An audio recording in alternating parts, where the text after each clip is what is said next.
मनोज जरांगेंचं आजपासून पुन्हा बेमुदत उपोषण। मराठा आरक्षणाच्या अधिसूचनेच्या अंमलबजावणीसाठी जरांगे आक्रमक। सरकारवरही तीव्र नाराजी।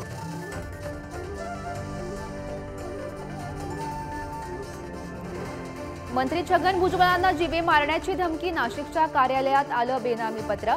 50 लाख रुपयांना सुपारी दिल्याचा पत्रात उल्लेख।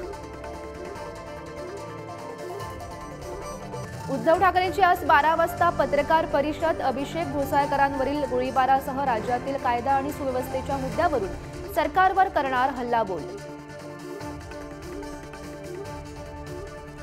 काँग्रेसचं शिष्टमंडळ आज राज्यपाल रमेश बैस यांची भेट घेणार। शिंदे सरकार बरखास्त करून राज्यात राष्ट्रपती राजवट लावण्याची करणार मागणी। बिंदे फडणवीसांचा गुंडाराज उलथवून टाका। सामना अग्रलेखातून सरकारवर हल्लाबोल। तर अपयशी गृहमंत्र्यांनी राजीनामा द्यावा, सामनातून मागणी। चाळीसगावचे भाजपचे माजी नगरसेवक बाळू मोरेंचा मृत्यू। 7 फेब्रुवारीला चाळीसगावातील हनुमानवाडीत बाळू मोरेंवर झाला होता गोळीबार। मुंबईतील काँग्रेस नेते बाबा सिद्दीकी आज अजित पवारांच्या राष्ट्रवादीत प्रवेश करणार। संध्याकाळी अजित पवारांच्या उपस्थितीत पक्षप्रवेश।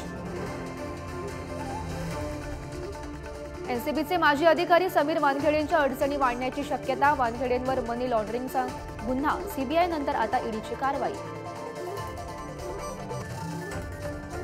राम मंदिराबाबत आज संसदेत आभार प्रस्ताव। पंतप्रधान मोदींचं संध्याकाळी 5 वाजता भाषण। आज पुन्हा मोदी काँग्रेसला लक्ष्य करण्याची शक्यता।